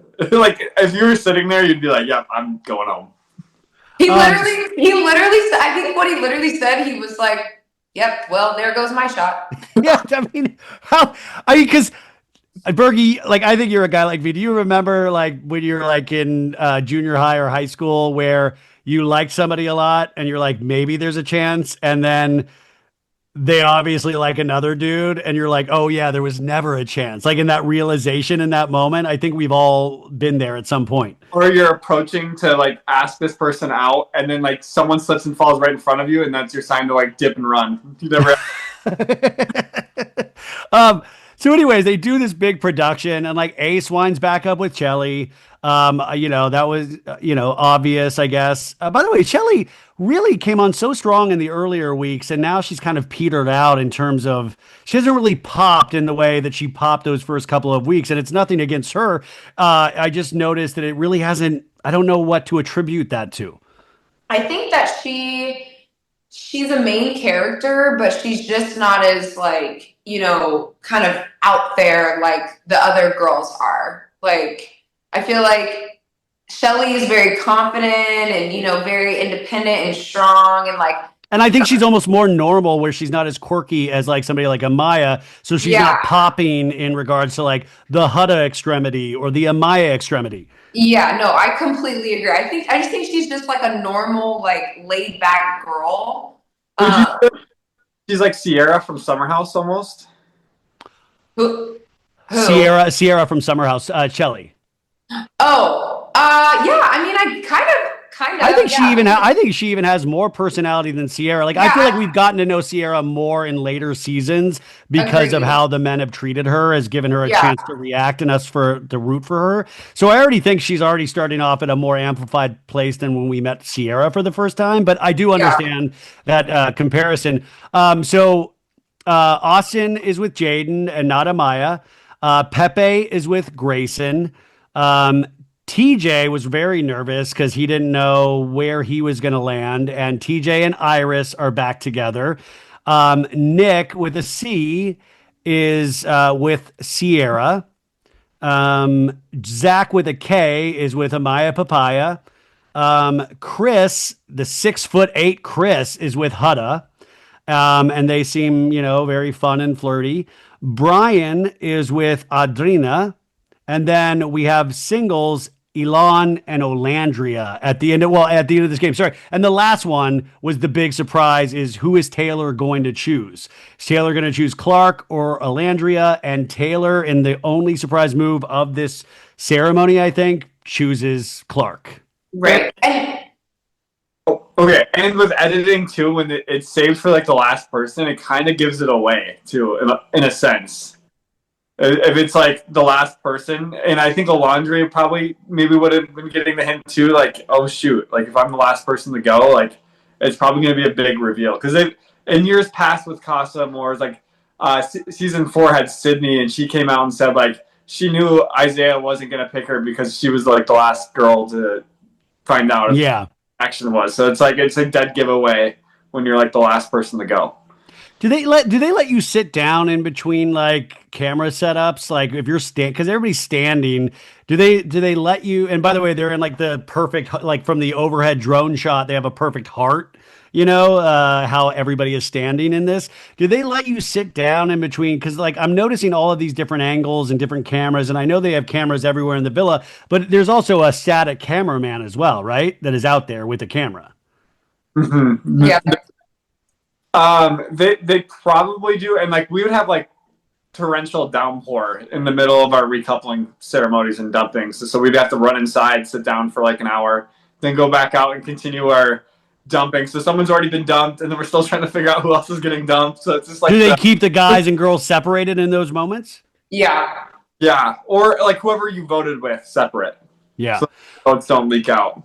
So everybody's coupled up again now. Oh, so, Taylor, did you want to say something? We have not touched base on TJ in the villa when he picked Vanna. And I have a strong opinion on this. Oh, okay, yeah, please. And I don't mean to talk shit. I don't mean to do it, but I think he was playing a game and he didn't want any, like, he didn't. Of course, 100%. I agree with I you. think he was physically attracted to Vanna. Well, when Vanna said that one thing about his looks last night, and he was like, "Oh, really? You think that?" Like, yes, and then also too, like TJ basically like we didn't even actually touch on this when they did like the whole kissing thing when Casa Girls came in and Ariana kind of clocked his ass because he gave all the girls like a solid 2, and Ariana was like, "You're being rude." And then I think like Ariana had said something to him and he was just like, well, that was like not nice. But he was just like not really like playing the game and like he was like playing the game, but like not in like he wasn't trying to be open. I think he came in so hot and he made out with like 3 or 4 girls in the first day he was there. So I think he was a little cocky on top of, from what I've seen on social media, it seems a little like very like man's world. So yeah. I think all of that caught up with him at that point. But it is interesting like that. Yeah, I agree with you about Vanna completely. And then did you catch all of the girls' reactions when Vanna walked in? Like the subtle reactions? They were like, whoa, like. Oh, yeah, no, I did. I was like, they were trying to keep it, but they were kind of like a little taken aback, which I thought was like, oh man, because I saw somebody do a TikTok edit with that, and I was like, oh man, that is, I felt so bummed. Yeah, I know. When I see that stuff, I think of the Islander coming out and just seeing it. Like that's I know. That's what I was like. And she's out now. She's back, you know, on they probably already got her on a flight out of Fiji, hopefully not with the strong Wi-Fi connection. Yeah, but I do think that like TJ was just playing to get back into the villa to get to Iris. Like that's all I think that like he was doing. Yeah, and I can't wait. Yeah, I mean, so they are back together, and then Ariana says it is up to the Islanders. They can choose one guy and one girl to stay, and we've got all of these cast-offs. And in your opinion, we end up, spoiler alert, obviously you watched the episode, but they pick Olandria to come back. What's it? Wait, Bergie, you look like somebody's about to die. Oh, okay. Oh, they pick Olandria and they pick Elon to come back. But there is a heavy debate within the Islanders. And I love Nick. Nick was like, bring Olandria. So if Taylor, it's like, no offense, Clark, you guys only met a couple days. If he decides to go back to Olandria, she's there. Which I thought, you know, poor Taylor's like, no, don't do that. No. Well, I don't want to do that. No. We don't want to do we that. We don't want to do that. My bag of Skittles. No. I thought that was hysterical, but did you think that they made the right choices in Elon and Olandria? Olandria 100%. Like, yeah, I would agree with bringing back Elon as well too. I think that Elon is like kind of a different version of Nick. Nick is like the white boy with swag, kind of like goofy, funny, giddy, and then you have like a copy paste of Nick, very mature, like Nick in like maybe 6 years, like mature, intellectual, like wants to find a connection. Like I have nothing bad to say against Elon and their decision of bringing him back. No, but the only thing, you guys, that I get weirded out about is like, what connections are there to really explore at this point? Like everybody's pussyfooting around everything. So like, what are we gonna break up at this point? You think they're gonna try to make it so Elon makes a play for Sierra, which we've already seen that's not gonna hold a lot of water, even though Sierra, I'm sure, will play a little ball and kind of flirt with Elon. But what other connections, unless Elon gets with Olandria, like that's where they've painted themselves into a corner with this season, because we have 25% more of the season left? What do we have? 2 more weeks? 2 more weeks, and like the thing is too, like normally like we have normally like the couples are supposed to be a little bit more dramatic, and it's like we're supposed to like just coast to the end of the season with these couples right now, and we're supposed to have movie night that causes tension, and we see couples breaking up, and then they get sent home like a night or two later. Like we had Aaron and Taylor last year, and normally like we just see couples breaking up, and then maybe they recouple just to try to make it to the finish line, but they don't, because normally you could like kind of pick out your final four right now, and it's like there's not like a really strong final four couple that I'm seeing right now. Yeah, next thing you know, I feel like America's going to be shipping Elandria. Well, I mean, it sounds better than Nicolandria in Yeah. terms of the like how it rolls off the tongue.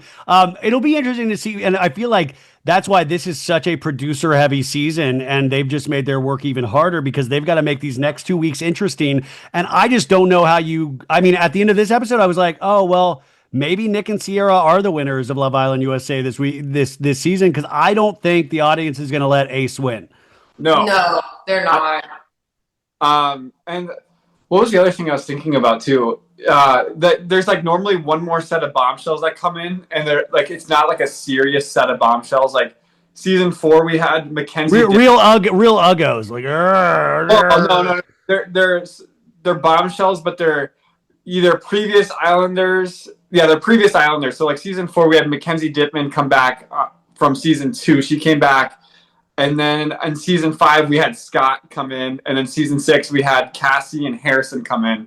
So I guess you could try to make a prediction of like which previous Islanders are going to come in. Because like the previous Islanders are these last set of bombshells. They're not going to come in win the season. They're going to get voted off right away. They're kind of just like throwaway, just cause a little bit more dramatics in the show. And it's like, if you go back and watch them, like you can make an argument that this show could be ended in like a week and a half. Like we don't need that like extra set of bombshells. It's just we get into, see, that's what I'm saying. We get into it right now. Like we get into the show right now, and I feel like because I mean I'll be interested. I'm not interested in their connections at this point. I'm interested in what production's going to do because all we can have is what we have to work with, and I'm not seeing why we should be this invested. Like, and I'm still going to watch every episode. I'm going to talk about it. There's going to be moments that I'm sure I'm going to love and find hysterical, but I find myself not attracted, but like more interested in like Amaya's weirdness than I am connections. Yeah, no, I feel like everyone is having like they're connected to an individual Islander in this season, but not a couple. And like, that's it exactly. It will be interesting to see, you know, how the production plays this out with like the final 4 couples. And like, if I'm going to be completely honest, like last season, I was like, yeah, you know what? I can actually see them I can see them making it out of the villa. I don't see anyone making out of this villa any more than like 6 months. Maybe Nick and Sierra. Yeah, it's reading very Bachelor franchise to me. It is. It's like, and everyone's just kind of going to go out to their influencer life. So like I don't see they have Beyond the Villa, which is going to be premiering soon with the season 6 cast. I don't see this cast getting a Beyond the Villa season. No. Speaking of which, you watched you guys had a 5-minute extended clip from the first episode, I think, of Beyond the Villa. And I will say we didn't get to see a lot, but I did kind of get excited seeing Kaylor and Aaron and Kaylor trying to debate to go up to Aaron. And it was interesting to see them in the wild. So I think I'm going to be down to watch that. Yeah, no, I'm definitely all in to watch that. Maybe we do recaps of Beyond the Villa when that starts. Yeah, I mean, my one, we got to take it slow. I just need to get you guys to After Sun, and then we can worry about Beyond the Villa. Let's do one thing at a time. We'll get you to be, and by the way, Peacock or NBC Universal, I thought about it during the whole show. I'm willing to go in half, but we're going to fly them economy flights. Okay. And we're going to do some sort of like Motel 6, Airbnb. I don't know what the Fiji hotel situation is like, but we're going to go low budge, but I'm willing to split it with you, Peacock. Yes, get us out there. Yeah. And then also, let's get me to 100K, Ryan. I'm at 98. Oh, you're okay. Let's follow Taylor 98 Smith on Instagram, Taylor 98 Smith, and she kills it on TikTok as well. I mean, both of them do. But Taylor 98 Smith. So Taylor, thank you for reminding me because I will make a separate slide tomorrow to say go follow this girl right now. Wait, Bergie, do you ever think maybe you could do one of those where Bergie, well, Taylor, I don't know how strong you are. You have Bergie on your shoulders and he's wearing an extended raincoat and you like come on that way, like you hide, like so we hide you with a long extended raincoat and you sit in the seat to the flight and then you all of a sudden like, hey, it's me. So you hide, you have to carry Bergie on your shoulders, but then we get you there. He would snap me in half. Well, it feels like you're not really wanting this then. You've got to try to think of outside the box. Can we fit you in a suitcase? Well, what you can do is literally I can bend easy. I can fit in a suitcase if you tried. That's the kind of spirit that we need to get on. I mean, both of you guys need to be fit into suitcases, I think, if you get there. Anything else as we wrap up today? I mean, there's so much that happens in a week, and I feel like there's so much kind of like plot and things like that what I'm loving about the show, like I said, is the intricacies, is like Amaya being weird or seeing a different side of Hudda or, like Ace hasn't had a lot of change up. I was interested in Taylor in terms of talking about the male friendships. Nick to me is still like, he's very funny in a weird way. And I like that he's very game, but it was interesting to see him all of a sudden be interested in Sierra, like even though he was coupled up, but him reappreciate that relationship. So it's those kind of little things that I dig about this season. But anything that you guys want to add? No, I think we've covered, everything from this week's recap. Yeah, I think we solidified it. So Bergie's like, get me out of here. Get me out of the island. Don't get me out of here. I enjoy this, but we every single point. I don't think we've missed anything like on the top of my head. Okay, good. You guys go out, treat each other well, not you guys, but like anybody listening or watching this. And remember, let's get these guys on After Sun. We can do it. We can do it as a baddie family. And new episode on Sunday for Love Island. And we will talk to you guys next weekend. Bye.